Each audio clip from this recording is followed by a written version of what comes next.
Taste the Daily. Tiruppur மாவட்டத்தில் பின்னலாடைத்துறையைச் சேர்ந்த சங்க நிர்வாகிகளுடன் அதிமுக பொதுச் செயலாளர் கலந்துரையாடுகிறார். இதில் பாத்திர உற்பத்தியாளர் மற்றும் விற்பனையாளர் சங்க நிர்வாகிகள், சாய ஆலய உரிமையாளர்கள் சங்கம், இரண்டாம் தர பணியன் விற்பனையாளர்கள் சங்க நிர்வாகிகள், பல்வேறு விவசாய சங்க நிர்வாகிகள், விசைத்தறி சங்க நிர்வாகிகள் உள்ளிட்டோர் தங்களது கோரிக்கைகளை முன்வைத்து வருகின்றனர். அதனை அதிமுக பொதுச் செயலாளர் எடப்பாடி கே பழனிசாமி கேட்டறிந்து வருகிறார். தற்போது அந்த நேரலை காட்சிகளை பார்க்கலாம். எல்லா பிரஸும் கொஞ்சம் அளவு பண்ணி முன்னாடி வந்துருங்க. நீங்க போட்டோ எல்லாமே அவங்கள எல்லாத்தையும் போட்டோ எடுத்துட்டு ஆமா அதுக்கப்புறம் டிஸ்கஷன்.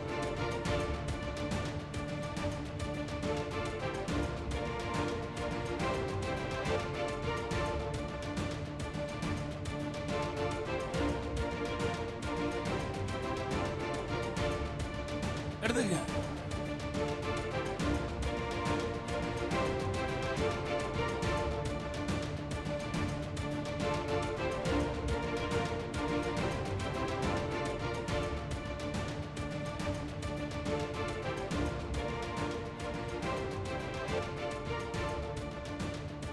சேர்ந்த பல்வேறு அமைப்பினுடைய தலைவர்கள், நிர்வாகிகள்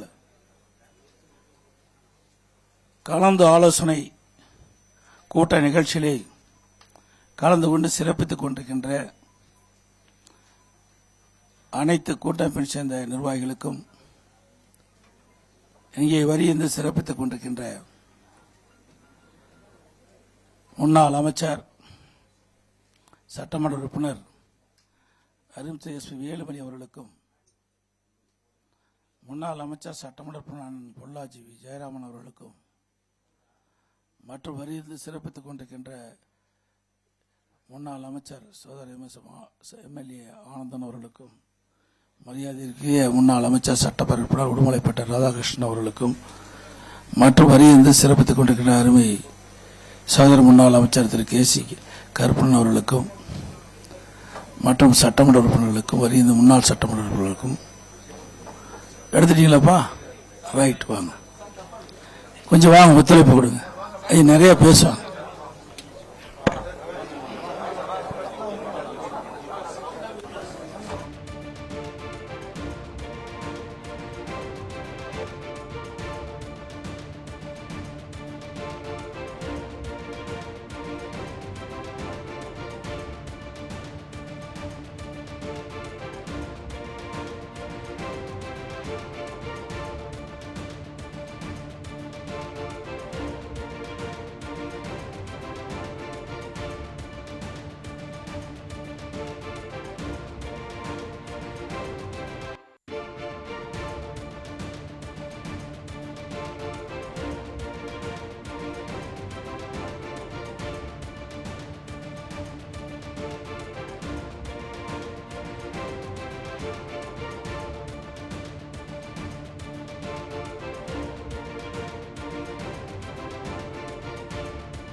எங்களுடைய சங்கத்தின் சார்பில் எங்களுடைய சங்கத்தின் நிறுவனர் பத்மஸ்ரீ டாக்டர் சக்திவேல் அவர்கள் புதிய திருப்பூர் அப்படிங்கிற ஒரு திட்டத்தை கொண்டு வரும்போது, உலக வங்கி முதலீடு கொண்டு வரும்போது, அன்றைய தினம் உடனடியாக ஒரு 200 கோடி ரூபாய் அளவுக்கு மாண்புமிகு முன்னாள் முதல்வர் அம்மா அவர்கள் சேங்ஷன் பண்ணி கொடுத்ததுனாலதான் இன்னைக்கு திருப்பூர் மட்டுமல்ல, அந்த திட்டத்தின் வாயிலாக கிட்டத்தட்ட ஒட்டஞ்சத்திரம் வரைக்கும், கோயம்புத்தூர் வரைக்கும், உடுமலைப்பேட்டை வரைக்கும் எல்லாரும் இன்னைக்கு பயன்பட்டு இருக்காங்கன்னு சொல்லி சொன்னா அது உங்களுடைய ஆட்சி காலம் என்று சொல்ல வேண்டும்.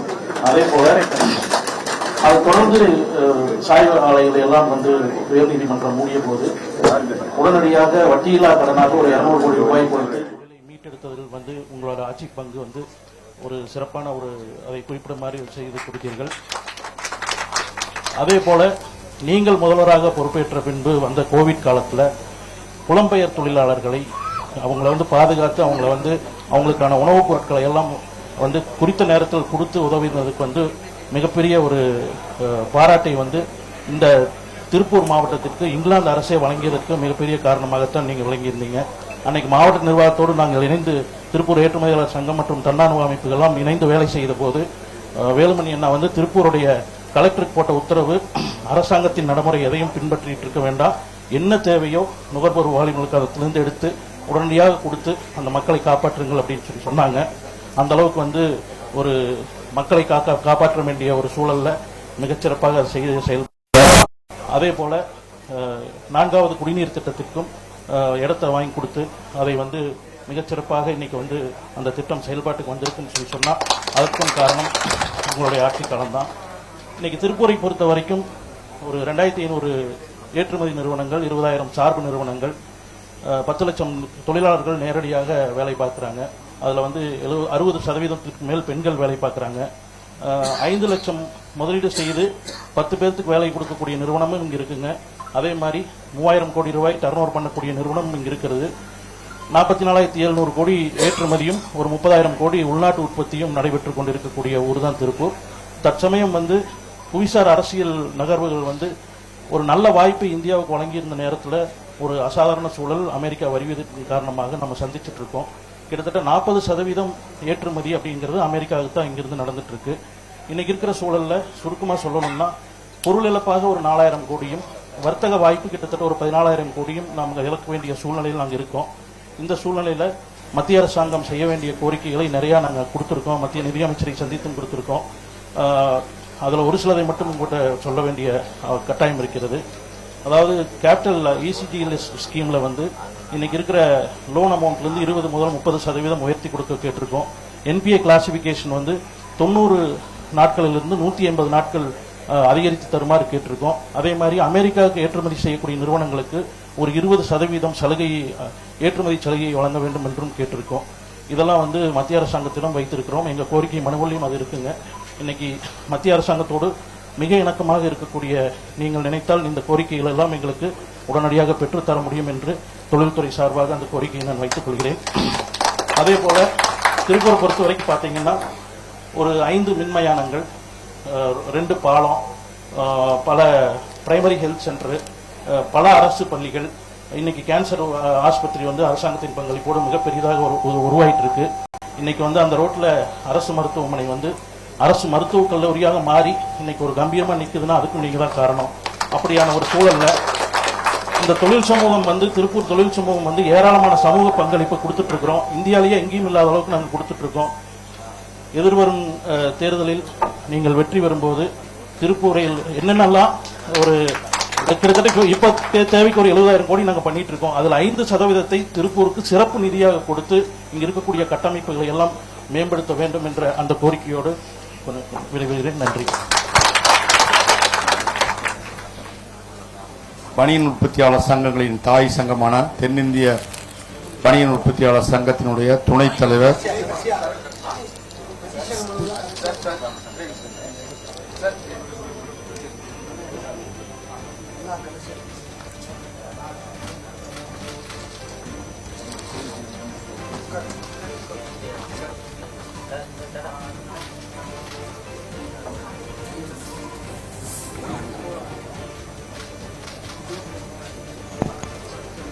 தென்னிந்திய பனியன் உற்பத்தியாளர் சங்கத்தினுடைய துணைத் தலைவர் சாந்தி நிட்டிங் திரு எஸ் பாலச்சந்தர் அவர்கள்.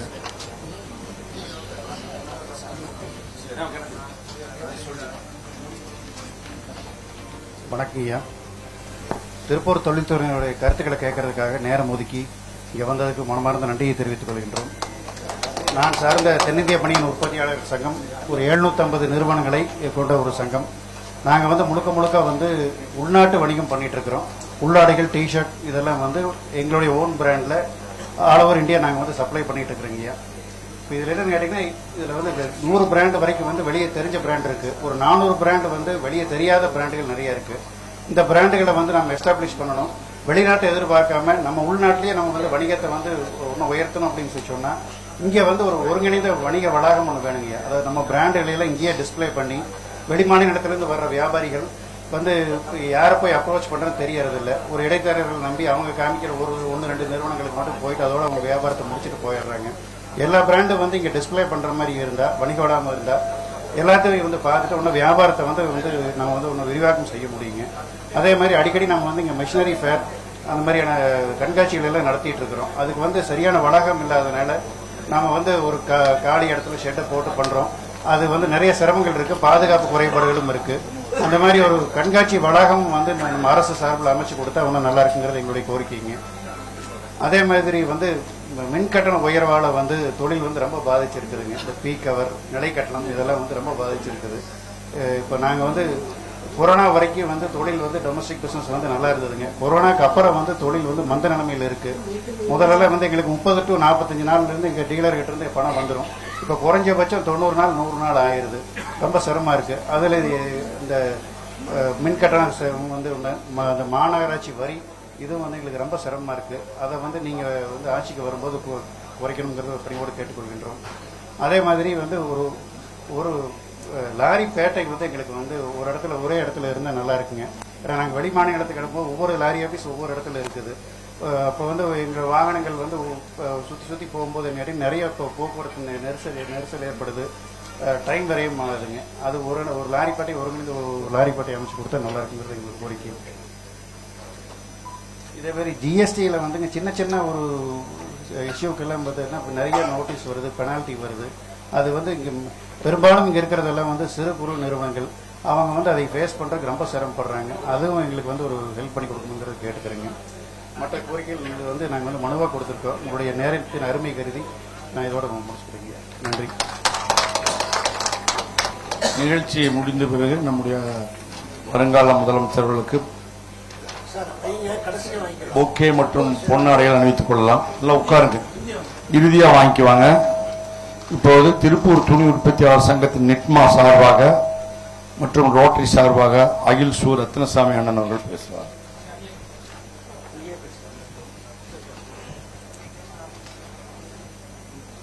தமிழ்நாடு சட்டப்பேரவையினுடைய மாண்புமிகு எதிர்க்கட்சித் தலைவர் அண்ணன் எடப்பாடியார் அவர்களே, மேடையில் வீட்டிருக்கின்ற அமைச்சர் பெருமக்களே, சட்டமன்ற முன்னாள் இந்நாள் உறுப்பினர்களே, உங்கள் அத்தனை பேருக்கும் நான் சார்ந்த நிட்மா சங்கத்தின் சார்பிலும் ஜீவநதி நொய்யல் சங்கத்தின் சார்பிலும் வணக்கத்தை தெரிவித்துக் கொள்கிறேன். திருப்பூர் தொழில் முனைவோருக்கு என்னென்ன இடர்பாடுகள் இருக்கிறது என்பது எல்லாம் ஏற்றுமதியாளர் சங்கத்தினுடைய இணைச் செயலாளர் குமார் அவர்கள் தெளிவாக உங்களிடம் எடுத்துரைத்தார். அதேபோல தென்னிந்திய பனியன் உற்பத்தியாளர் சங்கத்தினுடைய பிரதிநிதி துணைத் தலைவர் அவர் பாலச்சந்திரன் எடுத்து கூறினார். எங்களுக்கு நிறைய கோரிக்கைகள் இருந்தாலும் கூட அந்த கோரிக்கைகளினுடைய தலைப்பை மட்டும் நான் உங்களிடம் சொல்லி விடைபெற விரும்புகிறேன். மின்சார நிலை கட்டணத்தை சிறு குறு தொழில்களுக்கு குறைக்க வேண்டும் என்ற நீண்டகால எங்களுடைய கோரிக்கை. அது தமிழ்நாடு முழுவதும் இருக்கின்ற கோரிக்கையாக இருந்தது. அதில் தாங்கள் கவனம் செலுத்த வேண்டும். அமெரிக்காவினுடைய 50% வரி விதிப்பு வந்த பின்னால் ஏற்றுமதி கடுமையாக பாதித்திருக்கிறது. ஏற்றுமதிக்கு பின்னால் இருக்கின்ற முதுகெலும்பாயிருக்கின்ற ஜாப் ஒர்க் நிறுவனங்கள் மிக மிக கடுமையாக பாதித்து தொழிலை நடத்த முடியுமா முடியாதா என்கின்ற நிலையிலே தத்தளித்துக் கொண்டிருப்பது உங்கள் அனைவருக்கும் நன்றாக தெரிந்தது. ஆகவே ஜாப் ஒர்க் நிறுவனங்களுடைய பாதிப்பை எவ்விதத்தில் குறைக்க வேண்டும் என்பதை தாங்கள் கவனிக்க வேண்டும் என்று கேட்டுக்கொள்கின்றேன்.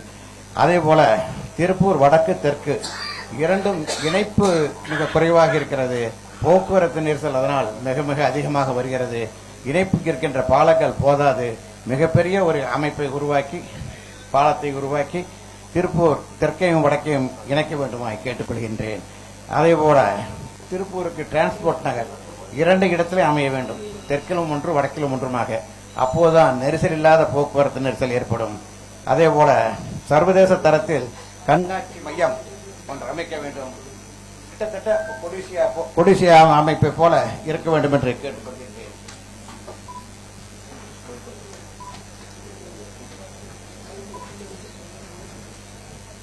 தொழிலாளர் குடியிருப்புகள் இருக்கின்றது, அது போதுமானதாக இல்லை. பெருகி வரும் தொழில் வளர்ச்சிக்கு தக்க தொழிலாளர் குடியிருப்பு வசதிகளை ஏற்படுத்தி கொடுக்க வேண்டும் என்றும், டெக்ஸ்டைல் மிஷினரிகளை எல்லாம் ரீகண்டிஷன் செய்கின்ற ஒரு ரீகண்டிஷன் சென்டர் இல்லாத காரணத்தால் நிறைய வெளிநாட்டிலே இருந்து விலை உயர்ந்த மிஷின்களை எல்லாம் வாங்கி ஒரு குறிப்பிட்ட காலத்திற்கு பின்னால் அவைகளை எல்லாம் நடத்த முடியாமல் அவை ஓரங்கட்டி அவைகளை விற்கின்ற விலைக்கு வருகிறது. அதனால் உற்பத்தி மிகவும் பாதிக்கிறது. வங்கிக்கு செலுத்த வேண்டிய நிதிகள் கூட அதனால் தாமதமாகி தொழில் நசிகிற காரணமாக இருக்கிறது. ஆகவே ரீகண்டிஷன் சென்டர் வெளிநாட்டு மிஷின்களுக்கும் உள்நாட்டு மிஷின்களுக்கும் தேவை. அதேபோல கழிவுநீர் சுத்திகரிப்பு நிலையம் அமைத்து நொய்யலிலே தூய்மையான சுத்திகரிக்கப்பட்ட நீரை விட வேண்டும் என்று நொய்யல் சங்கத்தின் சார்பாக கேட்டுக்கொள்கின்றேன். இஎஸ்ஐ மருத்துவமனை நீண்டகால கோரிக்கையாக இருந்து கிடைக்கப்பெற்றது. இப்போது நடைமுறைக்கு வந்திருக்கிறது.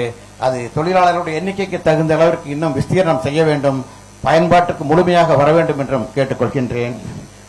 அதே போல திருப்பூர் எத்தனை கல்லூரி இருந்தாலும் அரசு பொறியியல் கல்லூரி திருப்பூர் மாவட்டத்துக்கு இல்லை.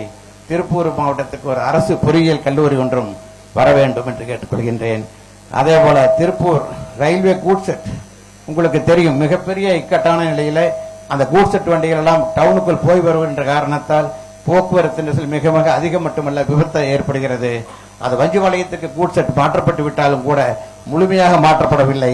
அது விரைவில் முழுமையாக மாற்றப்பட வேண்டும் என்றும் கேட்டுக்கொள்கிறேன்.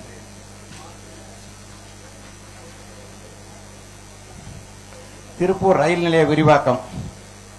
வட இந்தியாவிலே இருந்து நிறைய மக்கள் தொழிலாளர்கள் வந்து போகின்றார்கள். இங்கிருந்து போக்குவரத்திற்கும் மக்கள் தொகைக்கும் தகுந்தபடி ரயில் நிலைய விரிவாக்கம் இல்லை. ஆகவே ரயில் நிலையத்தை விரிவாக்கம் செய்வதற்கான முயற்சிகளை தாங்கள் மேற்கொள்ள வேண்டும் என்று கேட்டுக்கொள்கின்றேன். கடைசியாக மிக முக்கியமான நிகழ்ச்சி, மிக முக்கியமான செய்தியாக திருப்பூர் கோவைக்கு மெட்ரோ ரயில் இணைப்பு தேவை. அது கடந்த 6 ஆண்டுகளாக நாங்கள் சொல்லி வருகின்றோம். அந்த மெட்ரோ ரயில் திருப்பூருக்கும் கோவைக்கும் வந்துவிட்டால் தேசிய நெடுஞ்சாலை போக்குவரத்து குறைவது மட்டுமல்ல, தொழிலாளர்கள் வந்து போவதற்கும், தொழில் அமைப்பினர் வந்து போவதற்கும், பையர்கள் விமான நிலையத்திலே இருந்து திருப்பூர் வந்து போவதற்கும், அதே போல பல விதங்களிலும் மருத்துவம், கல்வி போன்ற அனைத்து வகையிலும் அது பயன்படும். ஆகவே மெட்ரோ ரயில் திட்டத்தை ஒரு 30 கிலோமீட்டர் தான், அதற்கான இணைப்பு படமும் வரைவிடமும் இங்கே வைத்திருக்கின்றேன். ஆகவே மெட்ரோ ரயில் திட்டத்தை தாங்கள் முன்னெடுத்து அதை செய்து கொடுக்குமாறு வேண்டி கேட்டுக்கொள்கின்றேன். அதே போல இங்கே வேலுமணி அவர்கள் இருக்கிறார்கள், அமைச்சர், முன்னாள் அமைச்சர். கௌசிகா நதி குருடிமலையிலே இருந்து உற்பத்தியாகி திருப்பூருக்கு வருகிறது, நொய்யல் நதியில கலக்கிறது. அதை கோவையிலே ஒரு அமைப்பு, சிறுதுளி அமைப்பு மட்டுமல்லங்க, செல்வராஜ் இருக்கின்ற கௌசிகா நதி அமைப்பு, கௌசிகா நதி கரங்கள் என்ற ஒரு அமைப்பு இருக்கிறது. அது கோவை மாவட்டத்தின் அளவிற்கு எடுத்திருக்கிறார்கள். இப்போது எங்களை சார்ந்த தெற்கு ரோட்டரி அமைப்பு திருப்பூர் மாவட்டத்தில் இருக்கிறதை கனியாமுடி நொய்யல் நிலை இணைக்கின்றவரை ஏற்பாடு செய்து கொண்டிருக்கின்றோம். அதற்கும் தங்களுடைய ஒத்துழைப்பு தேவை. விஜயகுமார் எம்எல்ஏ இருக்கின்றார். நல்லாறு தூய்மைப்படுத்தப்படாமல் மிகவும் சீர்கிட்டிருக்கிறது. ஆகவே நல்லாற்றை தூய்மைப்படுத்தி அது பெரியபாளையத்தில் நொய்யலோடு கலக்கின்ற இடம் இருக்கிறது. அதுவரை அதையும் நல்லாரையும் செய்து கொடுத்தால் நொய்யல் நதி இன்னும் சிறப்பாக சீர்படுத்தப்படும். ஆகவே கடந்த காலத்திலேயே நொய்யல் நதிக்காக அமைச்சர் இருந்த வேலுமணி அவர்கள் பெரிய தொகையை எடுத்து கோவையிலே சிறப்பாக செய்தார்கள். அதேபோல திருப்பூரிலேயும் நாங்கள் அந்த அமைப்பை செய்தோம். சகோதரர் ஆனந்தன் அவர்களும் விஜயகுமார் அவர்களும் குணசேகர் அவர்களும் எங்களுக்கு நொய்யலுக்காக எங்களோட உறுதுணையாக இருந்து செய்தார்கள். ஏற்றுமதியாளர் சங்கம் வெள்ளி விழாவுக்காக ஒரு சாலை அமைப்பதை கூட நாங்கள் முன்னெடுத்து ஏற்றுமதியாளர் சங்க பாதையாக மாற்றி அருமையான ரோடை போட்டு போக்குவரத்து நெரிசலை குறைத்திருக்கின்றோம். ஆகவே நொய்யலையும் மெட்ரோ ரயில் திட்டத்தையும் உங்கள் காலத்திலே விரைவில் ஏற்பாடு பண்ணி கொடுக்குமாறு கேட்டு விடைபெறுகிறேன். நன்றி, வணக்கம். திருப்பூர் சாயப்பட்டறைகள் உரிமையாளர் சங்கத்தின் சார்பாக அண்ணன் திரு எஸ் முருகசாமி அவர்கள்.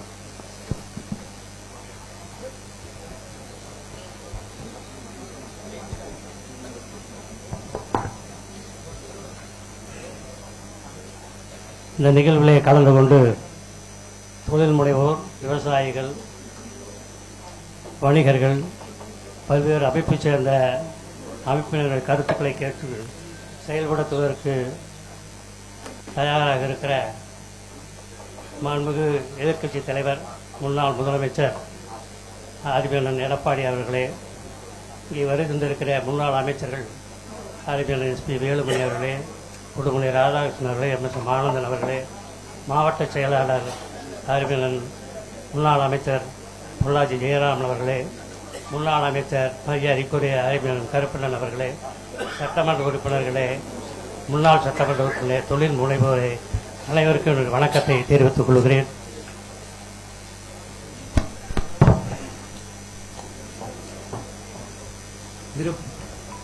திருப்பூர் நகருக்கு 3 குடிநீர் திட்டங்களை தந்த இயக்கத்தை சார்ந்த தங்களுக்கு முதல் 2வது குடிநீர் திட்டத்தை புரட்சித் தலைவர்கள் தந்தார்கள். இரண்டாவது குடிநீர் திட்டத்தை அம்மா அவர்கள் தந்தார்கள்.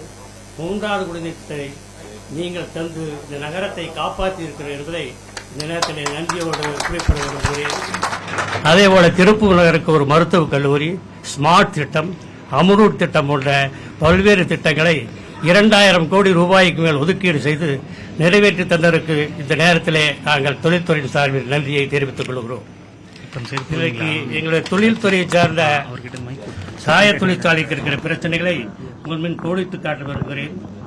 இன்றைக்கு இந்தியாவிலேயே 13 கோடி லிட்டர் தண்ணீரை மறுசுழற்சி செய்து உபயோகப்படுத்துகிற ஒரு தொழில்நுட்பத்தை அமைத்து நிலத்தடி நீரை பாதுகாத்திருக்கிற ஒரு செயலை மாண்புமிகு அம்மா அவர்கள் 2011ஆம் ஆண்டு இந்த தொழில் திருப்பூரில் இருக்குமா இருக்காதா என்கிற கேள்விக்குறி எழுந்த நேரத்தில் எங்களை எல்லாம் அழைத்து பேசி விவசாயிகளுக்கு கொடுக்க வேண்டிய நஷ்டஈடை வழங்கி எங்களுடைய புதிய தொழில்நுட்பத்திற்காக 200 ரூபாயை தந்து மத்திய அரசுக்கு பரிந்துரை செய்து 200 ரூபாய் வாங்கி கொடுத்தார்கள். அந்த திட்டத்தின் பயனாக அன்றைக்கு இந்த திருப்பூர் நகரில் தொழில் பாதுகாக்கப்பட்டது.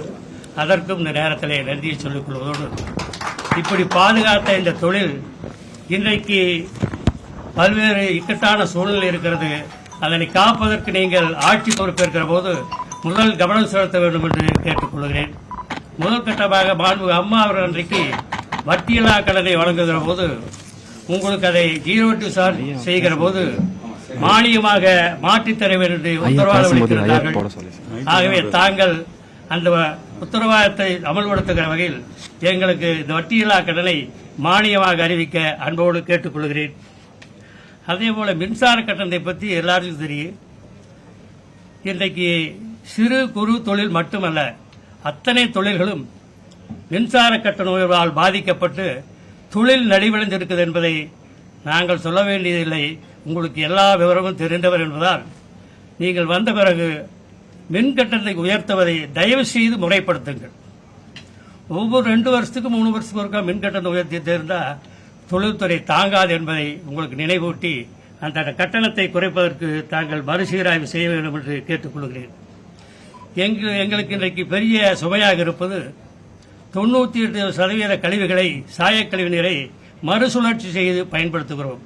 அதில் ஏற்படும் 2% கழிவுகள் அடர் கழிவு உப்புக்களை அப்புறப்படுத்துவதற்கு சரியான தொழில்நுட்பம் இன்றைக்கு வரை அமையவில்லை. ஆனால் ஒவ்வொரு பொது கழிவுநீர் சுத்திகரிப்பு நிலையங்களையும் பழைய நிலங்களை வாங்கி செட் அமைத்து அந்த உப்புகளை பாதுகாக்கிற நிலை இருக்கிறது. அதனை சுத்தப்படுத்தி விற்பதற்கு இப்போ கோயம்புத்தூர் மேட்டூரில் இருக்கிற கெம்பிளாஸ்டுக்கு விற்கிறதுக்கு தாங்கள் அனுமதிக்க வேண்டும் என்று கேட்டுக்கொள்வதோடு அதையே திறவு நிலையில் கூட அப்புறப்படுத்துவதற்கு அவர்கள் எடுத்துக்கொள்வதற்கு தயாராக இருக்கிறார்கள். ஆனால் இன்றைக்கு வரை அதற்கு அனுமதி இல்லை. ஆகவே அனுமதி தருவதற்கான நடவடிக்கையை தாங்கள் ஏற்படுத்த வேண்டும் என்று கேட்டுக்கொள்கிறேன். அதே எங்களுக்கு இருக்கிற இன்றைய சிடிபி இருக்கிற பெரிய பாரம் செலவினங்களிலே 40% மின்கட்டணம் தான். 100 ரூபாய் செலவான 40 ரூபாய் மின்சாரத்துக்காக செலவு வேண்டிய நிலை இருக்கிறது. ஆகவே அதனை குறைப்பதற்கு காற்றாலை அமைப்பதற்கோ அல்லது சூரிய ஒளி மின்சாரம் அமைப்பதற்கோ தாங்கள் மானியம் வழங்குகிற ஒரு திட்டத்தை அறிவிக்க வேண்டும் என்று கேட்டுக்கொள்வதோடு அதற்காக மத்திய அரசினுடைய பங்களிப்பையும் கொடுப்பதற்கு தங்களுக்கு இருக்க இன்றைய செல்வாக்கில் அதனை செயல்படுத்த வேண்டும் என்று அனுபவோடு கேட்டுக்கொள்கிறேன். அதேபோல நிர்வாக பணியாளர்களுக்கு குடியிருப்பு இல்லாத குறை பல ஆண்டுகளாக இருக்கிறது. ஆகவே அந்த குறைபாட்டை தீர்ப்பதற்கு அரசாங்கம் மற்றும் தொழில் முனைவோட பங்களிப்போடு ஒரு குடியிருப்பு வசதி ஏற்படுவதற்கு தாங்கள் முயற்சி எடுக்க வேண்டும் என்று கேட்டுக்கொள்கிறேன். அதேபோல இன்றைக்கு சாயத்தூரில் MSME ஒரு திட்டத்தை அறிவிச்சாங்க. அது எல்லா தொழிலும் கடன் வாங்குறதுக்கு வசதி இருக்குது. ஆனால் சாய தொழிலுக்கு இல்லை. என்ன காரணம்னா அது ரெட் கேட்டகரியில் வர்றதுனால சாய தொழிலுக்கு இல்லை.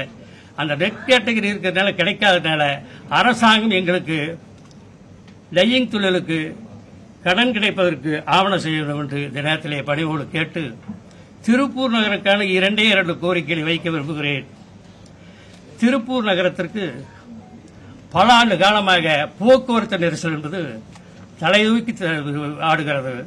திருமணம் போன்ற விசேஷ காலங்களில் அல்லது உங்களை போன்ற தலைவர்கள் வருகிற போது தொழிலாளர்களிருந்து அனைவரும் போக்குவரத்தில் மிக சிரமம் ஏற்படுகிறது.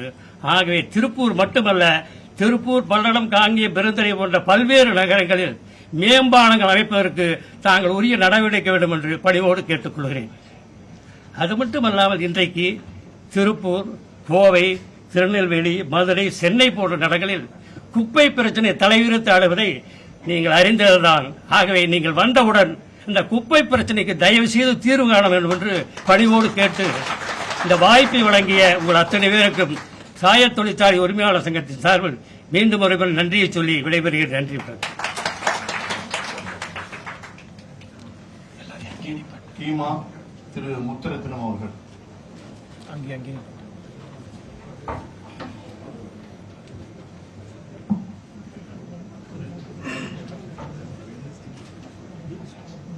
முன்னாள் முதல்வர், நாளைய முதல்வர் அண்ணன் எடப்பாடி அவர்களை திருப்பூர் இன்னைக்கு பாத்தீங்கன்னா தமிழ்நாடே இன்னைக்கு 4 ஆண்டுகளா சிறு குறு நடுத்தர தொழில் பாதிச்சிருக்கு. அதுக்கு என்ன காரணம்னா அதிகமான மின்கட்டண உயர்வு, குப்பை வரி எல்லாமே அதிகப்படுத்தி தொழில்துறையின் தலையில வச்சு இன்னைக்கு தொழில் செய்ய முடியாத அளவு 50% சிறு குறு நடுத்தர தொழில் தொழில் வெளியே போயிட்டாங்க. இப்ப இருக்கிற அறகுறையா இருக்கிற நிறுவனங்களும் பெரிய நிறுவனங்களும் வழி இல்லாம செய்யற மாதிரி சூழல் இருக்கு. இதுக்கு என்ன காரணம் அப்படின்னா, அதாவது தமிழக முதல்வர் வெளிநாடு சென்று தொழில்துறையை வரவேற்கிறாரு. ஆனா திருப்பூர் மட்டும் 75,000 கோடி நம்ம ஏற்றுமதி பண்றோம். உள்நாட்டு வர்த்தகம் ஏற்றுமதி சேர்ந்து கிட்டத்தட்ட கும்பமண்டலம் பார்த்தா 2 லட்சம் கோடி பண்றோம். வெறும் 15,000 கோடி கொண்டு வந்து சொல்லி போட்டு அவர் பெருமை கொள்றாரு. இங்க இருக்க தொழில்துறையை பாதுகாக்கணும், அதுக்குண்டான எந்த ஒரு திட்டமோ இது மாதிரி நடக்கல. இது இப்படியே போனா இந்த தொழில் தமிழக விட்டு வெளியே போற மாதிரி இருக்கு. 2 நாளுக்கு முன்னாடி பாத்தீங்கன்னா தெலுங்கானா அல்ல மின்சாரம் 2 ரூபாய்க்கு தர, 40 கோடி தர, எல்லா ஜிஎஸ்டி 100% ஃப்ரீ, இப்படி மாதிரி எல்லா சலுகையும் கொடுத்து மாதம் மாதம் ஒரு ஸ்டேட்ல இருந்து வராங்க. அதாவது தமிழக முதல்வர் வெளிநாடு போறாரு தொழில்துறை கொண்டு வரக்கு. இந்தியாவில் இருக்கிற மற்ற மாநிலத்தில் இருக்கிற முதல்வர்கள் திருப்பூர் வராங்க, கோயம்புத்தூர் வராங்க. இது எப்படின்னா இந்தியாவிலே பாத்தீங்கன்னா திருப்பூர் அப்படிங்கிறது உலக அளவில் இந்த பின்னலாடைகள பேர இருக்கு. அனைத்து வகையான ஜவுளி ஆடைகளும் குங்குமத்தில் உருவாயிட்டு இருக்கு. அதை நம்ம இழந்துட்டு இருக்கிறோம். ஒவ்வொரு மாநிலத்தை நோக்கி போயிட்டு இருக்கு. இங்க செய்ய முடியாத சூழல், மின்கட்டண உயர்வு, வரி உயர்வு, பல்வேறு பிரச்சனை, தொழிலாளர் பற்றாக்குறை, இப்படி ஒரு சூழல்ல தமிழக மக்கள் வாழ்ந்துட்டு இருக்கிறோம். தொழிலாளர்கள் நீங்க பாத்தீங்கன்னா வெளிநாடு தொழிலாளர்கள், வெளிமாநில தொழிலாளர் நம்பி தொழில் செய்யற மாதிரி இருக்கு. இது திருப்பூருக்கு பெரும் ஆபத்துங்க. அவவே அந்த மாநிலத்தில் தொழில் தொடங்கிட்டானா திருப்பூர் விருச்சோடி கிடக்குது. இது பெரிய ஆபத்தை நோக்கி தமிழ்நாடு போயிட்டு இருக்கு. தமிழக முதல்வர் வரும் 2024 அண்ணன் வரும்போது கண்டிப்பா திருப்பூர்ல தமிழ்நாட்டையே மீட்டெடுக்கிற மாதிரி ஒரு சூழல் இருக்கு. அதுக்கு கண்டிப்பா முன்னாடி முடியும். ஏன்னா தொழில்துறையை வரலாற்றிலே பாத்தீங்கன்னா ஒரு வருடமா மின் கட்டணத்துக்கு நாங்க போராடிட்டு இருக்கிறோம். எல்லா வகையான போராட்டம் பண்ணி வச்சு தமிழக முதல்வர் பாக்குறதுக்கு விருப்பம் இல்லை. கடைசியில எம்பி எலெக்ஷன் அப்போ திருப்பூர்ல நாங்க வேட்பாளர் நிறுத்தி வைக்கணும்னு அறிவிச்சோம். திருப்பூர்ல கம்யூனிஸ்ட் வேட்பாளர் நிற்கிறான்னு சொல்லி போட்டு உத்தரஸ் மூலியமா முதல்வர் பாக்குறதுக்கு ஏற்படுனாங்க. முதல்வர் பார்த்தோம், ஒரு போட்டோ எடுத்து வெளியே வந்துட்டோம். எதுக்கு நீ யாருன்னு தெரியாது. இதே இந்த முன்னாள் முதல்வர் நம்ம எடப்பாடி பார்க்கும்போது ஒரு 5 ட்ரிப் பார்த்திருக்கிறோம். நேரடியா டைம் ஒதுக்கி நம்ம குறைகள் கேட்டு உடனடியா செஞ்சாரு. இது உண்மையா இப்ப முதல்வர் தான் நம்ம நாட்டுக்கு, தமிழ்நாட்டுக்கு தேவை. இது அப்படின்னா இது மக்கள் ஒரு பெரிய கோபத்தில் இருக்காங்க. அதாவது மக்களோட செல்வாக்கு அண்ணாச்சி இருக்கு. கண்டிப்பா வருவாரு. அதுக்கு அட்வான்ஸ் வாழ்த்துக்கள். நன்றி.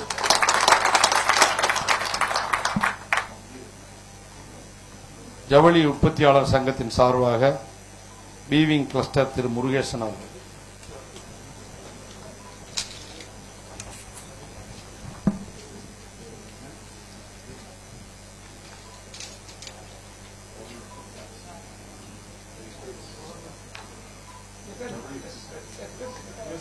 முன்னாள் முதல்வருக்கும் இந்த எதிர்க்கட்சி தலைவர் அவர்களுக்கும் என்னுடைய காலை வணக்கம். முதல்ல நான் சொன்ன மாதிரி திருப்பூருக்காக எல்என்டி வாட்டர் கொண்டு வந்ததுங்க. அது திருப்பூருக்கு மாத்திரம் தான் வந்தது. ஆனால் இன்னைக்கு திருப்பூர்லேருந்து கிட்டத்தட்ட ஒரு 60 கிலோமீட்டர் வரைக்கும் தொழில் பண்றவங்களுக்கு எல்என்டி வாட்டர் திருப்பூர்ல இருந்து வந்துட்டு இருக்கு. அது மூலியமா எங்களுடைய வீவிங் கிளஸ்டர் வந்து எல்லாத்துக்குமே பரடம் பகுதியில் இருக்கிற சோனூர் பகுதியில் இருக்கிற அத்தனை பேருக்குமே அந்த தண்ணி உபயோகமா இருக்குங்கிறத வந்து இந்த நேரத்தில் வந்து நான் தகவல் தெரிவிக்க வேண்டியது என்னுடைய கடமைங்க. அதுக்கு மிக்க மிக்க நன்றி. மறுபடியும் வந்து எங்களுக்கு தேவையான தண்ணிகள் கொடுக்கறதுக்காக சொல்லிட்டு இருக்கிறாங்க. பைப் லைன் போட்டுருக்கிறோம். அதெல்லாமே எங்களுக்கு அந்த தண்ணி இல்லைன்னா வந்து பரடம் பகுதி ஏற்கனவே வந்து ரொம்ப வறண்ட பகுதி. அது இருக்கிறதுனாலதான் எங்களுடைய பகுதி வந்து இன்னைக்கு தொழில்துறையிலும் நல்லா போயிட்டு இருக்கு. பல இடத்துல கிட்டத்தட்ட இன்னைக்கு 1 லட்சம் மக்களுக்கு மேல வாழ்றாங்க. ஒரு 90 வருஷம் ஒரு 60 வருஷத்துக்கு மேல வந்து வீவிங் ப்ரோசஸ் தான் நடந்துட்டு இருக்கு. அண்ணனுக்கு நல்லாவே தெரியும். இப்ப பிரச்சனை என்ன கேட்டீங்கன்னா, இந்த கடந்த 4-5 வருஷமா வந்து ஃபர்ஸ்ட் மின் கட்டண பிரச்சனைங்க. அப்புறம் இங்க இருக்கிற சப்சிடி எல்லாம் எதுவுமே நம்மளுக்கு கிடையாதுங்க. மகாராஷ்டிரா, மத்திய பிரதேசம் வந்து 40% சப்சிடி கொடுக்குறாங்க, இன்க்ளூடிங் லேண்ட் மூலம் வாங்குற வரைக்கும் எல்லாமே பிளக்கிங் சிஸ்டத்துல கொடுக்குறாங்க. இந்த மாதிரி ஒரு சூழ்நிலை வந்து கரண்ட் வந்து நிறைய அதிகமா ஏற்றி இருக்கிறனால வந்து நம்ம தொகுதியில் வந்து அந்த வீவிங் கிளஸ்டர் வந்து நாளுக்கு நாள் அழிச்சு போயிருக்கு. இது 60 வருஷத்துக்கு மேல பாரம்பரிய தொழில். இதனுடைய விளைவுகள் பாத்தீங்கன்னா பௌர்ணம்லாம் தறி வந்து பாத்தீங்கன்னா சேல்ஸுக்கு போய் கிட்டத்தட்ட ஒரு 30% வந்து இன்னைக்கு தறி சேல்ஸுக்கு போய் ஒரு 70% ஓடிட்டு இருக்கு. ஒரு 3 லட்சம் தறி இருந்து இன்னைக்கு 2 லட்சம் தறி தான் ஓடிட்டு இருக்கு. இந்த 2 லட்சம் தறிக்கு மேல அடுத்து வருங்காலத்தில் அந்த தறி தொழில் காப்பாற்றணும்னு சொன்னா ரொம்ப முக்கியமான 2 விஷயங்கள். ஒன்னு, சோலார் அம்மா இருக்கிற போது வந்து பவர் வந்து ஒரு 500 யூனிட் கொடுத்தீங்க. அதுக்கப்புறம் வந்து இன்னும் கொஞ்சம் சேர்த்து கொடுத்துருக்காங்க. ஆனா அந்த 500 யூனிட் கொடுத்தாலும் மட்டும் பத்தாது. ஒரு 12 தறி ஓட்டரை வந்து ஒரு 60,000 2 மாசம் கொடுக்க பணம் கட்டுறாங்க. அதுக்கு நாங்க ஒரு தாழ்மையுடன் கேட்டுக்கிறது வந்து பாத்தீங்கன்னா, நாங்களே சோலார் நெட்வொர்க்கிங் போட்டு அது நெட் மீட்டரிங் மட்டும் எங்களுக்கு வேணா கொடுத்தா போதும். வேற எதுவுமே நாங்க கேட்கல. நாங்கள் 4 வருஷமா கேட்டு இருக்கிறோம். போற முத்துறதுன்னு சொன்ன மாதிரி நாங்க போறோம்னு கேட்கறோம், பாக்குறாங்கிறாங்க. எதுவுமே நடக்க மாட்டேங்குது. அதனால வந்து ஒரு நெட் மீட்டரிங் சிஸ்டம் கொடுத்து அந்த தறி தொழில் காப்பாற்றுறதுக்கு தறிக்கார நாங்களே போட்டுக்கிறதுக்கு ஒண்ணு வேணுங்க. அதே மாதிரி தறி வந்து பழைய காலத்துல வந்து இந்த பௌர்ணம் தறி எல்லாம் இப்ப மாடர்னைசேஷன் ஆன காரணத்தினால வந்து அது ஓட்டுறதுக்குள்ள ஆள் கிடைக்கிறது இல்லைங்க. இப்ப வந்து ரேப்பியர் தறி வந்திருக்கனால அதுக்கு கண்டி ஓட்டுற வேலையோ அல்லது அந்த மாதிரி இருக்காது.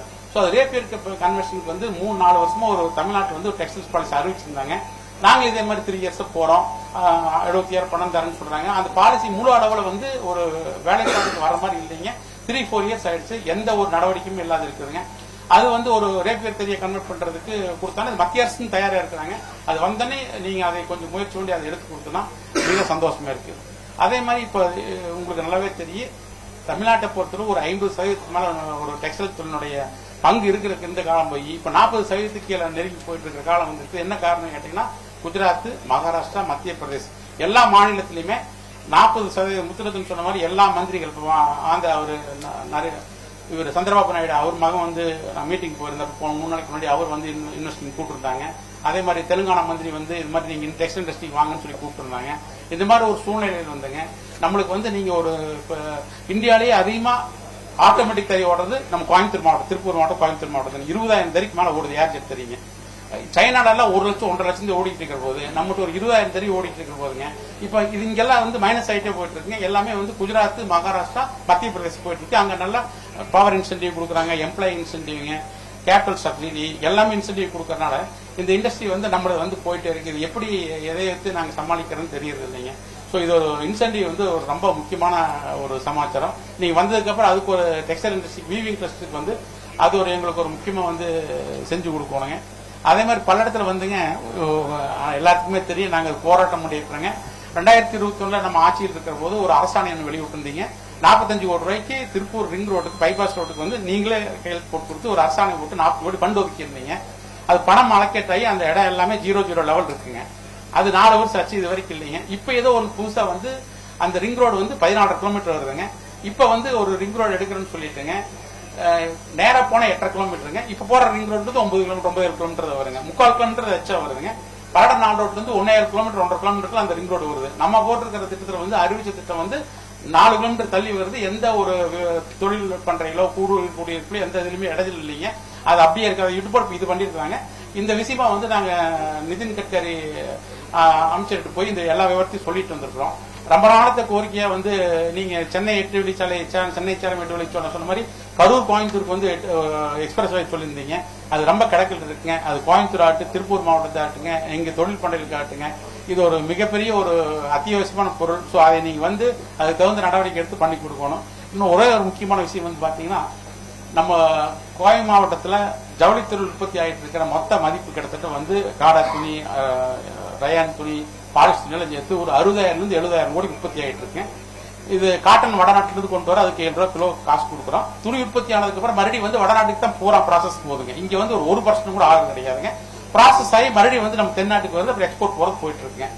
இது வந்து இந்த 70,000 கோடி வந்து 1.5 லட்சம் கோடி அளவுக்கு வந்து நம்ம வந்து ஒரு விலை மதிப்பு கூட்டுறதுக்கு பாசிபிலிட்டிஸ் இருக்குன்னா ஒரு ப்ராசஸிங் நிறைய வந்தா தான் வருங்க. இது ப்ராசஸிங்ல போனா மினிமம் ஒரு 50 கோடியிலிருந்து 100 கோடி இருந்துனா தான் ஒரு அளவுக்கு பண்ண முடியுங்க.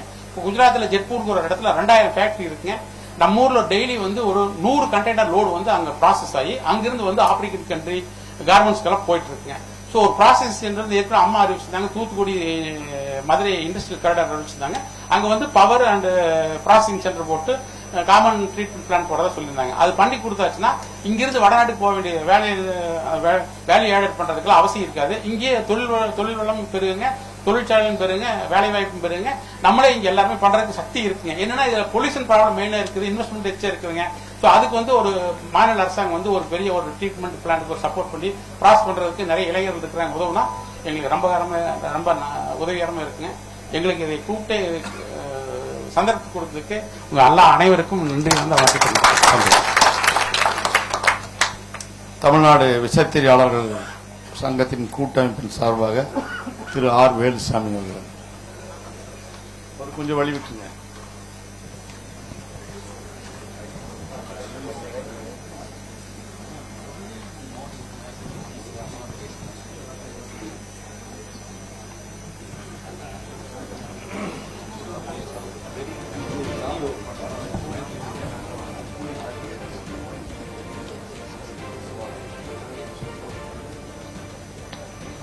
தொழில்துறையினரை சந்தித்து நேரிலே கோரிக்கைகளை பெற வந்திருக்கக்கூடிய மாண்புமிகு முன்னாள் முதல்வர், தற்போதைய சட்டமன்ற எதிர்க்கட்சித் தலைவர், ஏனைய அமைச்சர் பெருமக்கள், முன்னாள் இந்நாள் சட்டமன்ற உறுப்பினர்கள் அனைவருக்கும் எங்களுடைய தமிழ்நாடு விஸ்தரி சங்கங்களின் கூட்டமைப்பு சார்பாக முதல்கண் வணக்கத்தை தெரிவித்துக் கொள்கின்றோம்.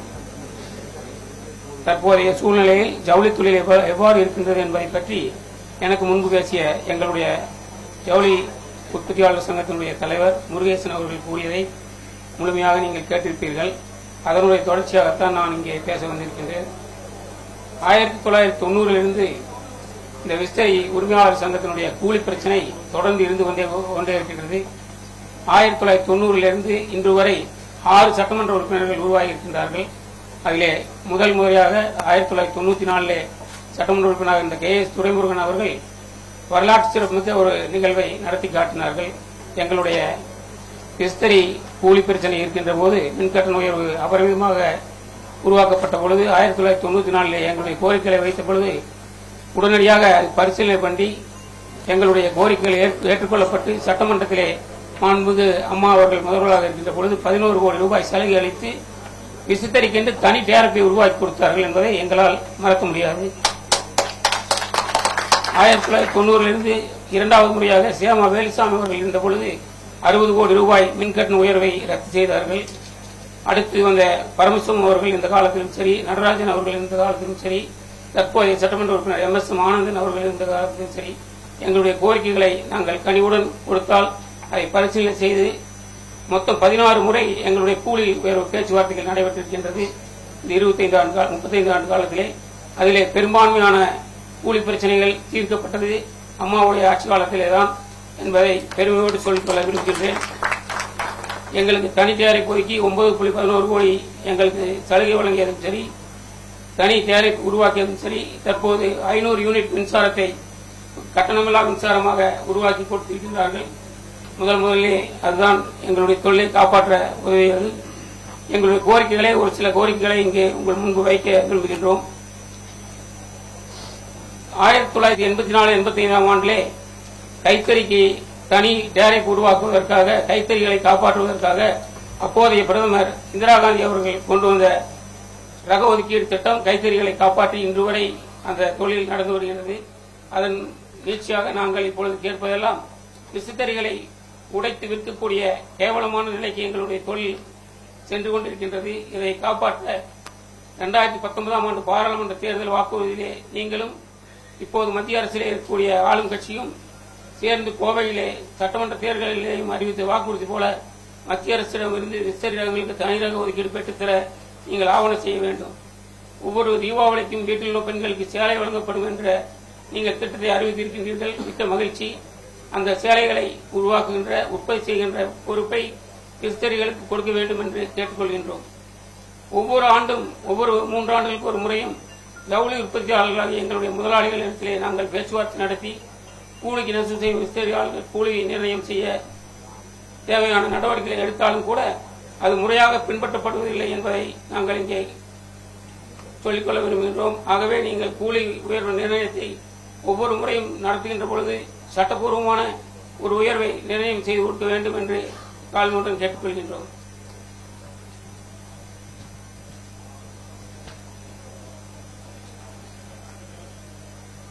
சாதாரண விஸ்தரிகளை நாடாயில்லா தறிகளாக மேம்படுத்த ஒரு விஸ்தரிக்கு ரூபாய் 1 லட்சம் வீதம் ஆண்டுக்கு 3000 தறிகளுக்கு வழங்குவதாக இந்த ஆட்சியிலே சொல்லியிருக்கின்றார்கள். எங்களுக்கு இந்த 3000 தறிகள் போதுமானதாக இல்லை.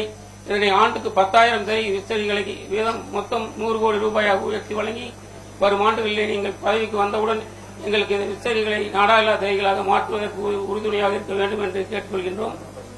பொங்கலுக்கு வழங்கப்படுகின்ற விலையில்லா வேட்சியாளர் திட்டத்தை மிகச் சிறப்பான முறையில் நடத்தி கொண்டிருக்கின்ற நீங்கள் இப்பொழுது வருஷம் முழுவதும் எங்களுக்கு அந்த வேலை வாய்ப்பை பெற்றுக் கொடுக்கின்ற வகையிலே முன்கூட்டியே நீங்கள் நெசவாளர்களுக்கு உற்பத்தி செய்வதற்கு தேவையான பாவு நூல்களை சப்ளை செய்ய வேண்டும் என்று கேட்டுக்கொள்கிறோம். மின்கட்டண உயர்விலிருந்து விஸ்தரியாளர்கள் தங்களை காத்துக்கொள்ள 50% மானிய விலையில் நெட் மீட்டர் வசதியுடன் சோலார் பேனல் அமைத்து நெருக்கடியிலிருந்து காப்பாற்றுமாறு கேட்டுக்கொள்கிறோம். இந்த கோரிக்கையை பொறுத்தவரை நாங்கள் வலுவாக சொல்வது கடந்த 35 ஆண்டுகளாக மின்கட்டண உயர்விலே இருந்து பல்வேறு ஆட்சியிலேயும் கட்டண உயர்விலிருந்து விலக்கு எங்களுக்கு கிடைத்திருக்கிறது. சங்கத்தை பொறுத்தவரை மின்கட்டண போராட்டம் என்பதை நாங்கள் நடத்த மாட்டோம். அதற்கு பதிலாக நீங்கள் சோலார் பேனல் அமைத்து கொடுத்துவிட்டால் எங்களுடைய மின்சாரத்தை நாங்களே உற்பத்தி செய்து கொள்வோம் என்பதை உங்களுக்கு தெரிவித்துக் கொள்கின்றோம். அரசு பணியாளர் சீருடைகளை விஸ்தரிகளை மட்டுமே உற்பத்தி ஏற்பாடு செய்து நெகிழி பயன்பாட்டை முற்றிலும் தடை செய்து மஞ்சப்பை திட்டத்தை மீண்டும் கொண்டு வந்து விஸ்தரியாளர்கள் இருந்து துணிப்பைகள் கொள்முதல் செய்து சுற்றுச்சூழல் நலம் காக்க வேண்டும் என்று கேட்டுக்கொள்கின்றோம். பல்லடத்தை மையமாக வைத்து சோமனூர் பல்லடம் பகுதிகளில் சோமனூர் பல்லடம் 2 பகுதிகளை மையமாக வைத்து ஜவுளி சந்தை அமைக்க வேண்டும் என்று கடந்த 20 ஆண்டு காலமாக நாங்கள் வைத்திருக்கின்ற கோரிக்கையை பரிசீலனை செய்து ஏற்பாடு செய்து கொடுக்க வேண்டுமாறு கேட்டுக்கொள்கின்றோம். உங்கள் அனைவருக்கும் எங்கள் தமிழ்நாடு மாநில கூட்டமைப்பின் சார்பாக நன்றிகளை தெரிவித்துக் கொள்கிறோம். நன்றி. 60 ஆண்டு காலமாக ஆடு மாடுகள் மேய்க்கின்ற பொட்டல் நிலங்களாக மாறிவிட்ட பல பகுதிகளை எல்லாம் மீண்டும் நெல் விளையும் பூமியாக மாற்றிய அவனாசி அத்திக்கடவு திட்டத்தினுடைய நாயகன் ஐயா எடப்பாடியார் அவர்கள் முன்பு அவனாசி அத்திக்கடவு திட்டத்தினுடைய கூட்டமைப்பின் தலைவர் திரு அத்திக்கடவு சம்பத் அவர்கள் பேசுவார்.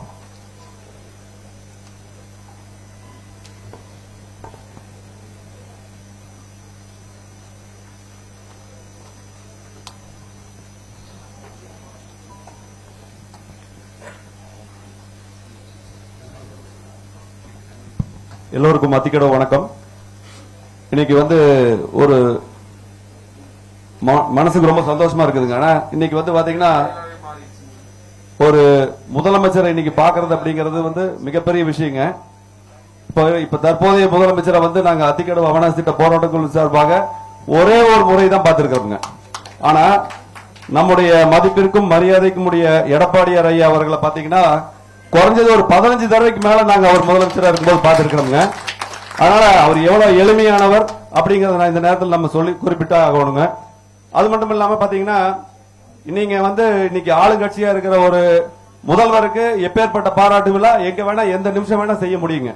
ஆனா ஒரு மாநிலத்தின் ஒரு முதல்வரா இருந்து இன்னைக்கு எதிர்கட்சி தலைவரா இருக்கிறவருக்கு மிகப்பெரிய ஒரு பாராட்டு விழா நடந்துச்சு அப்படின்னா அது ஐயா எடப்பாடியார் அவருக்கு தாங்கிறத இந்த நேரத்தில் நான் சொல்லிக்கிறேங்க. அன்னூர்ல அது மிகப்பெரிய ஒரு விழாவா மாறுச்சுங்க. கண்டிப்பா அது எல்லாருமே இந்த நேரத்தில் நினைச்சு பார்க்கணும்.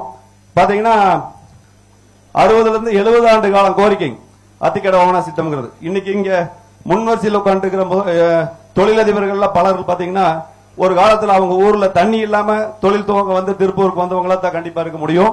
இன்னைக்கு அவங்களும் இன்னைக்கு தொழில் இருந்தாலுமே இன்னைக்கு விவசாயம் பக்கம் திரும்பி பார்க்கணும் அப்படின்னா கண்டிப்பா தண்ணி வேணும் அப்படிங்கிற ஒரு சூழ்நிலை இருக்குதுங்க. இன்னைக்கு அத்திக்கடவு அவனாசி திட்டம் பாத்தீங்கன்னா மிகப்பெரிய உதாரணமா இருக்குதுங்க. அதாவது தண்ணி இல்லாம 1400 அடி ஆழத்துக்கு வந்து போர் ஓட்டி தண்ணி இல்லாம புகையான எங்களோட பூமியில இன்னைக்கு பாத்தீங்கன்னா 1045 குளம் குட்டைக்கு தண்ணி வந்திருக்குதுங்க.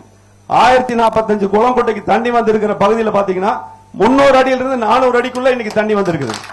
அதுக்கு எங்கேயோ இருந்த தண்ணியை கொண்டு வந்து நம்ம கிட்ட இருக்கிற குளத்துக்கும் குட்டைக்கு தண்ணி விட்டதுனால அது வந்து ரீசார்ஜ் ஆனதுனால தண்ணி கிடைச்சிருக்குது.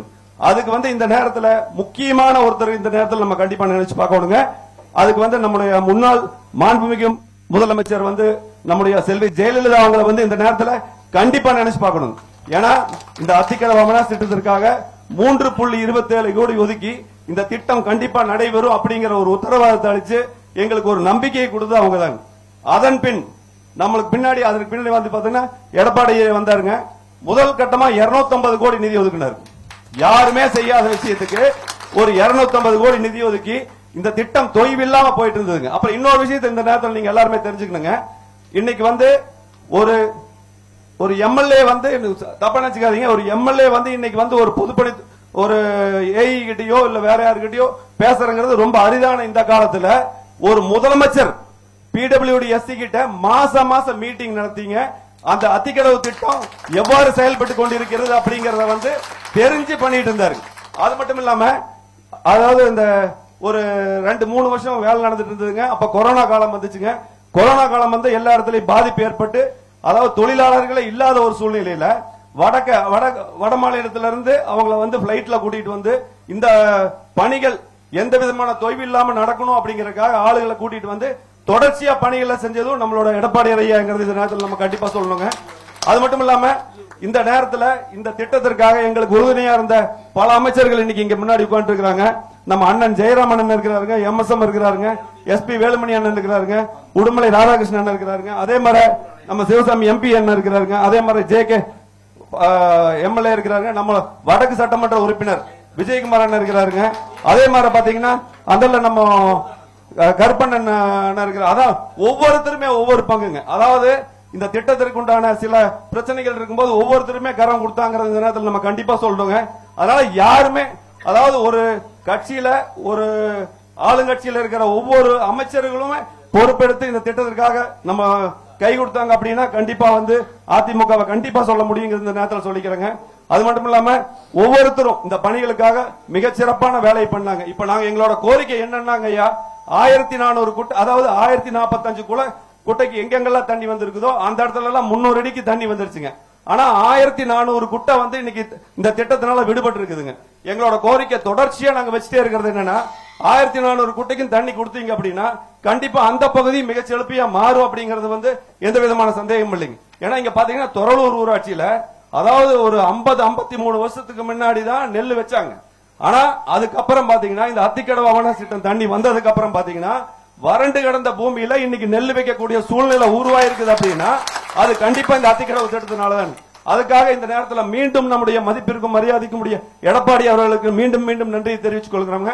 அதனால தயவு செய்து நாங்க மீண்டும் கேட்கறது என்னன்னா, எப்பேற்பட்ட தொழில் ஒரு நகர்ல வந்தாலும் சரிங்க, நம்ம வாழணும், ஒரு விவசாயம் செழிக்கணும் அப்படின்னா கண்டிப்பா தண்ணி இருந்தா மட்டும்தான் முடியும் அப்படிங்கறத வந்துங்க தயவு செய்து நீங்க கண்டிப்பா உணர்ந்து எங்க பகுதிக்கு மீண்டும் இந்த 1400 குட்டை அதாவது பெருந்துறையிலிருந்து காரமடை வரைக்கும் 1400 விடுபட்ட குட்டைகளுக்கு தண்ணீர் கொண்டு வந்து கொடுக்கணுங்கிறத இந்த நேரத்தில் சொல்லிக்கிறோம் ஐயா. அதனால நீங்க ஆட்சிக்கு வந்த முதல் கையெழுத்து எங்களோட அத்திக்கடவு அமராவதி திட்டத்துக்காக இருக்கணும் அப்படிங்கறது இந்த நேரத்தில் கேட்டுக்கிறோம். கண்டிப்பா எங்களோட ஒருமித்த கருத்து என்னன்னா, கண்டிப்பா நீங்க ஆட்சிக்கு வரணும் அப்படிங்கறது எங்களோட உண்மையான ஒரு ஏகமா இருக்குதுங்க. கண்டிப்பா வருவீங்க அப்படிங்கிற ஒரு நம்பிக்கை எங்களுக்கு இருக்குது. கண்டிப்பா நீங்க வந்தா மட்டும்தான் தமிழ்நாடு காப்பாற்ற முடியும் அப்படிங்கறது எங்களுக்கு நம்பிக்கை இருக்குது. மீண்டும் ஒருவேளை ஆட்சி அவங்களே இருந்தாங்கன்னா நம்ம எல்லாரும் எங்கேயாச்சும் போயிடலாம், அந்த மாதிரியான ஒரு சூழ்நிலை ஆயிரும்ங்கிறத நான் இந்த நேரத்தில் சொல்லிக்கிறேன். ஏன்னா 5 வருஷமா 4.5 வருஷமா சொல்லிட்டு இருக்காங்க. தொடர்ச்சியா வந்துங்க போய் ஒரே ஒரு தடவை முதலமைச்சரை பார்த்தோம். எங்க பார்த்தோம்ங்க, அவர் வந்து ஒரு பம்பிங் ஸ்டேஷன் பாக்குறதுக்கு வர்றாரு, டெம்போ டிராவலர்ல உட்கார்ந்து இருக்கிறாரு, முன்னாடி பின்னாடி வந்து அமைச்சர் முத்துசாமி நின்று இருக்கிறாருங்க. நாங்க 10 பேர் பேசுறோம்.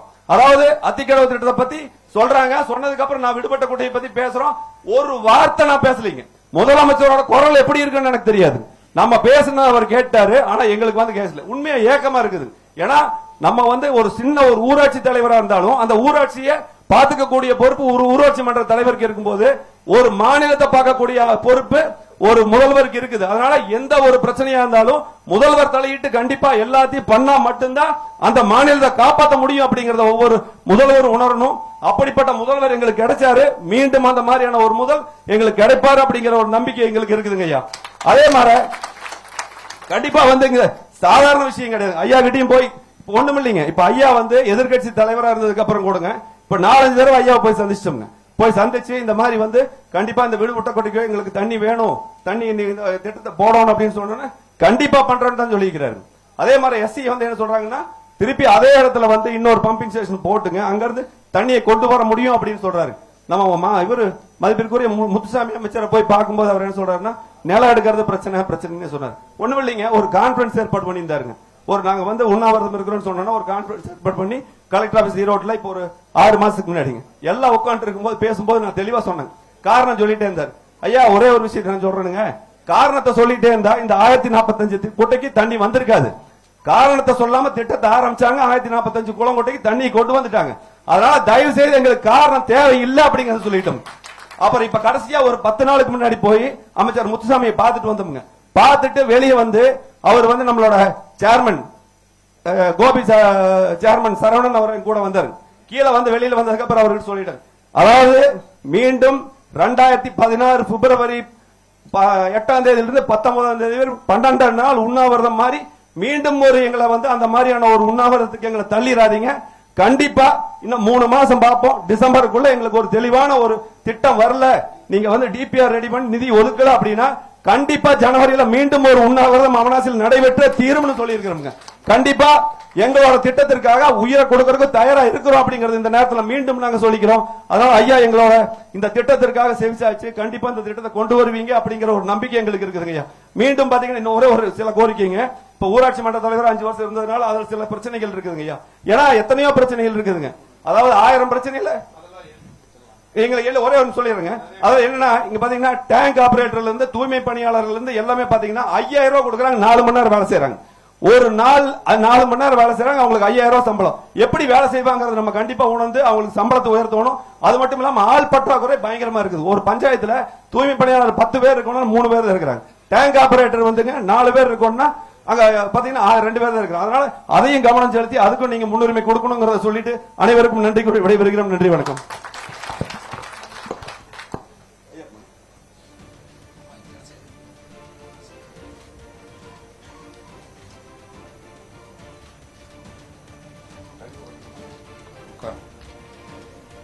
தமிழக விவசாயிகள் பாதுகாப்பு சங்கம் திரு ஏபிடி மகாலிங்கம் அவர்கள் தயவு செய்து சுருங்க சொல்லி விளங்க வைக்க வேண்டும். நீண்ட நேரம் பேசி மற்ற அனைவருடைய வாய்ப்பையும் தவிர்க்க கூடாது. சுருங்க சொல்லி விளங்க வைக்க வேண்டும். மற்றதை மனுவா கொடுத்துருங்க.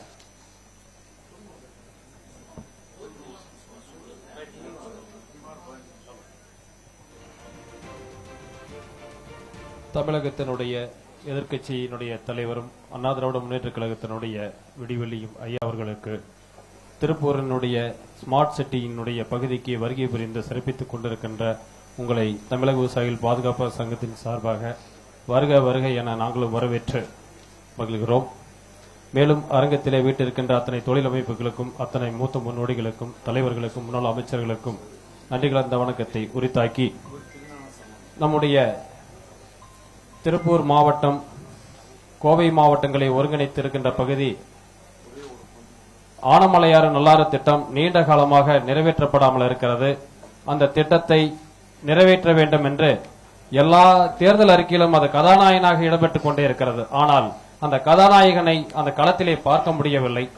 தற்போதைய காலங்களில் சொட்டு நீர் பாசனங்கள் முறைகள் அனைத்தும் அதிகமாகிவிட்டிருக்கிறது. வாய்க்காலினுடைய பல்வேறு பிரச்சனைகளை தொடர்ந்து அந்த பாசன பகுதி வாய்க்கால் ஓரத்தில் இருக்கிற விவசாயிகள் பெரும் இன்னல்களை சந்தித்துக் கொண்டிருக்கிறார்கள். அதற்கெல்லாம் ஒரு விடிவு காலம் பிறக்க வேண்டும் என்பதற்காக அந்த பகுதியிலே ஆனமலையாறு நல்லாறுனுடைய டேம்பிலே இருந்தே கீழே கடமடை வரை அத்துணை பகுதிகளுக்கும் பைப்லைன் ஸ்கீமாக கொடுக்க வேண்டும் என்கின்ற ஒரு கருத்தையும் அந்த திட்டத்தையும் நல்லாறு திட்டத்தை நிறைவேற்றுவதற்கு உங்களுடைய முழு ஒத்துழைப்பு வேண்டும் என்று கேட்டுக்கொள்கிறோம். அடுத்ததாக கோவை திருப்பூர் மாவட்டங்களிலே கோவை திருச்சி சாலை செம்மிவளையம் பகுதியிலே தொடங்கி கோவை மேட்டுப்பாளையம் சாலை வரை 81 கிலோமீட்டர் தூரம் கிழக்கு புறவழிச்சாலை என்று அரசு அறிவித்திருக்கிறது. அதை அறிவித்து இப்போ ஒரு இயக்கமாக எடுத்து புறவழிக்கு கிழக்கு சாலை பாதிக்கப்பட்ட ஒரு இயக்கமாக எடுத்து நாங்கள் அணுகிக் கொண்டிருக்கிறோம். அதிலே இங்கிருந்து செல்லுகிற பொழுது ஒவ்வொரு கிராமங்கள் வழியே செல்லுகிற பொழுது 81 கிலோமீட்டருக்கும் 3 வழி சாலையாக பேசப்படுகிறது. இப்படி செல்வதற்கு 3 சாலை, அப்படி வருவதற்கு 3 சாலை, அந்த சர்வீஸ் சாலை இருக்கிறது. ஒரு இடத்திலே கூட 100 ஏக்கர் 200 ஏக்கர் வைத்திருக்கிறவர்கள் 500 ஏக்கர் வைத்திருக்கிறவருடைய நிலங்கள் பாதிக்கப்படவில்லை. 6 ஏக்கரிலிருந்து 5 ஏக்கர் 10 ஏக்கர் வைத்திருக்கிற விவசாயிகளுடைய நிலங்கள் வழியே அந்த பயணிக்கிறது மார்க் செய்யப்பட்டிருக்கிறது. தற்பொழுது அதில் யார் அதிலே பயன்படுகிறார்கள் என்கிறது என்பதை முழுமையாக நாங்களும் அதை ஆய்வு செய்து விட்டோம். சிறு தொழில் நிறுவனங்கள், பள்ளிக்கூடங்கள் அதிலே பாதிக்கப்படுகிறது. அந்த திட்டம் இப்பொழுது வந்திருக்கிறது. ஐயாவுடைய கவனத்திற்கு வந்திருக்கலாம், வராமல் தெரியவில்லை. அது பற்றி கோவை மாவட்ட ஆட்சித்தலைவரிடத்தில் கேட்டபொழுது எங்களுக்கு தெரியாது என்று சொல்லிவிட்டார்கள். ஹெலிகாப்டர் மூலம் ஒரு ஆய்வு செய்யப்பட்டு அதனுடைய வழிபாதையிலே கீழே ஒரு மார்க் செய்து ஆணை எடுத்து விட்டு போயிட்டார்கள். அது இங்கே திருச்சி சாலையிலிருந்து கோவை மேட்டுப்பாளையம் சாலை வரை செல்லுகிறது. அந்த திட்டம் தேவையற்ற சாலையாக கருதப்படுகிறது. அதற்காக இருக்கின்ற கிராமங்களில் இருக்கின்ற சாலைகள் ஏற்கனவே இருக்கிற நெடுஞ்சாலைகளை விரிவுபடுத்தி அதை செய்தாலே சரியாக இருக்கும். கிராம சாலைகளையும் விரிவுபடுத்தினால சரியாக இருக்கும். ஆகவே அந்த திட்டத்தை ரத்து செய்யப்படுவதற்கு உங்களுடைய முழு ஒத்துழைப்பு வேண்டும் என்று அந்த ஏழை விவசாயிகளை குறைந்தபட்சம் ஒரு 1200 ஏக்கர் ஒரு 5000 விவசாயிகளையும் பொதுமக்களையும் குடியிருப்பு மக்களையும் காப்பாற்ற வேண்டுமாய் தங்களிடத்திலே கேட்டுக்கொள்கிறோம். அதற்கு அடுத்தபடியாக கறிக்கோழி பண்ணை தமிழகம் முழுவதும் பிரதான தொழிலாக விவசாயத்துக்கு அடுத்தபடியாக கறிக்கோழி பண்ணை இருக்கிறது. அந்த கறிக்கோழி பண்ணைக்கு கடந்த 4.5 ஆண்டு காலமாக தொடர்ந்து இன்றும் அந்த கூலி உயர்வு கிடைக்கப்பெறவில்லை. நம்ம ஏற்கனவே இருந்த நம்ம ஐயா உடுமலை ராதாகிருஷ்ணன் ஐயா அவர்களுடைய காலத்திலே பேசலாங்க, அது விரிவானதான். இல்ல அதை சொல்லிடுற ஐயா சொல்லிடுற. அன்றைக்கு நீங்கள் அமைச்சராக இருந்த பொழுது 6 ரூபாய் 50 பைசா என நிர்ணயம் செய்யப்பட்டது இன்று வரை வளர்ந்து இருக்கிறது. இன்றைக்கு மின் கட்டணம் உயர்ந்து விட்டது, மஞ்சு விலை உயர்ந்து விட்டது, ஆள்கூலி உயர்ந்து விட்டது, எல்லாம் உயர்ந்த போதும் கூட உயர்த்தப்படவில்லை. அந்த கோரிக்கையை ஐயா அவர்களுக்கும் நாங்கள் ஏற்கனவே அண்ணா இடத்திலே எம்எஸ்என் ஆனந்த் அவர்கள் மூலமாகவும் கொடுத்திருக்கிறோம். அதே போல அரசுக்கும் நாங்கள் தொடர்ந்து கோரிக்கை வைத்திருக்கிறோம். வருகிற ஜனவரி 1 அந்த போராட்டத்தை முழுமையாக கோழி வளர்ப்பதை எதிர்ப்பு தெரிவித்து நாங்கள் இருக்கிறத ஒரு மறுப்பு தெரிவித்திருக்கிறோம். அதற்கும் நீங்கள் ஆதரவு கொடுக்க வேண்டும். அந்த விவசாயிகளுடைய கிட்டத்தட்ட ஒரு 40,000 கோழி பண்ணையாளர்களை பாதுகாக்க வேண்டுமாய் தங்களிடத்திலே கேட்டுக்கொண்டும் நிறுவனங்களிடத்திலே ஒரு சுகமாக பேசி அந்த ஒரு உயர்வை பெற்றுத்தர வேண்டுமாய் கேட்டுக்கொள்கிறோம்.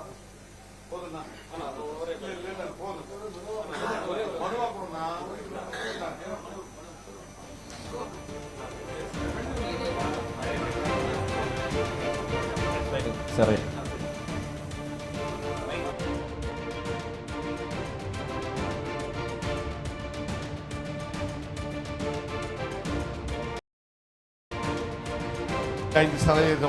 நம்முடைய ஐயா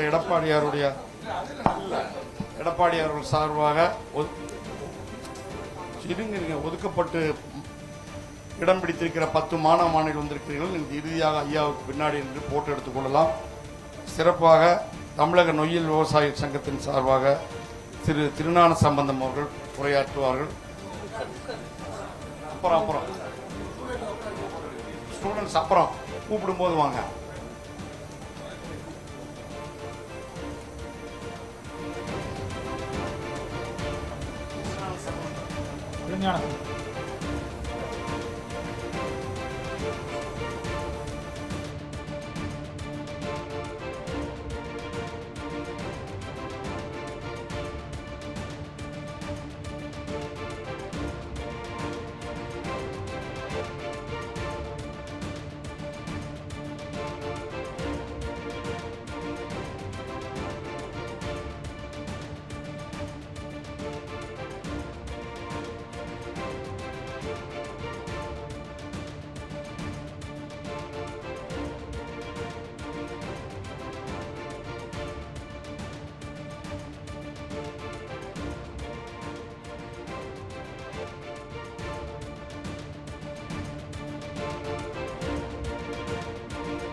தமிழகத்தினுடைய முன்னாள் முதல்வரும் இன்றைய சட்டமன்றத்துடைய எதிர்க்கட்சி தலைவரும் விவசாயிகளுடைய உயிர்நாடியாக இன்று வளம் வந்து கொண்டிருக்கின்ற மரியாதைக்குரிய அண்ணன் அவர்களே உள்ளிட்ட முன்னாள் அமைச்சர் பெருமக்களே, மாண்புமிகு சட்டமன்ற உறுப்பினர்களே, அனைத்து துறையினுடைய அமைப்பை சார்ந்த நிர்வாகிகளே, அனைவருக்கும் வணக்கம். இன்று கொங்கு மண்டலத்தினுடைய பிரதான நீராதாரம் கோவை, திருப்பூர், ஈரோடு, 3 கரூர் 158 கிலோமீட்டரில் அடங்கி இந்த நொய்யல் அனைத்து மக்களுக்கும் மிகப்பெரிய ஒரு நீராதாரமாக இருந்து வந்த சூழ்நிலையில் இன்று எவ்வளவு மாசு அடைந்தது என்பதை அனைவரும் அறிவீர்கள். அப்படிப்பட்ட நொய்யல் நதியை நீங்கள் காலத்தின் நேரம் கருதி மரியாதைக்குரிய அண்ணன் அவர்கள் அனைவருக்கும் சுருக்கமாக 2 வரியில் சொல்லி முடிக்கின்றேன். இந்த நொய்யல் நதி மிகப்பெரிய அளவில் பாதிக்கப்பட்டிருக்கின்றது. பல்வேறு ஆராய்ச்சியினுடைய முடிவுகள் உங்களுக்கு கொடுக்கப்பட்டிருக்கின்றது. இந்த கட்டுரையில் மிகப்பெரிய அளவில் விவசாயிகள் நொய்யல் படியிலே 2 கிலோமீட்டர் இந்த சவுத் அண்ட் நார்த்தன் சைட்ல பாதிக்கப்பட்டிருக்கிறாங்க. கீழே அந்த பிளட்ஜே 60 அடியில் இருக்கு. 16 பேராசிரியர்கள் 158 கிலோமீட்டர் நொய்யல் நதியில நடந்து ஆராய்ச்சியினுடைய இதை எடுத்திருக்கிறோம். அது உங்களுக்கு கொடுத்திருக்கிறோம். 2024-25 அந்த பேராசிரியர்கள் அறிக்கை கொடுப்பதற்கு அவர்களை மிரட்டிட்டாங்க. அதனால கொடுக்க முடியல. எனவே நீங்கள் வந்த உடனே இந்த அத்திக்கடவு அவிநாசி திட்டத்தை எப்படி நிறைவேற்றினீர்களோ அதனுடைய போராட்ட களத்தில் இருந்து போராட்டத்தை முன்னின்று நடத்தியதில் சம்பத்துக்கு தெரியும். நானும் அதில் ஒருவன் என்பதை சொல்லிவிட்டு, இந்த நொய்யல் நதியை நீங்கள் வந்தவுடன் எந்த விதமான இதுமின்றி முதல் கையெழுத்து நொய்யலை மீட்பதற்கு நீங்கள் சிறப்பு திட்டம் ஒதுக்கி நிதி ஒதுக்கி உடனடியாக இந்த கொங்கு மண்டலத்தையும் விவசாயிகளையும் காப்பாற்ற வேண்டும் என்று கூறி வாய்ப்புக்கு நன்றி கூறி விடைபெறுகிறேன். நன்றி. தமிழக மக்களுடைய ஒரே நம்பிக்கை நட்சத்திரம்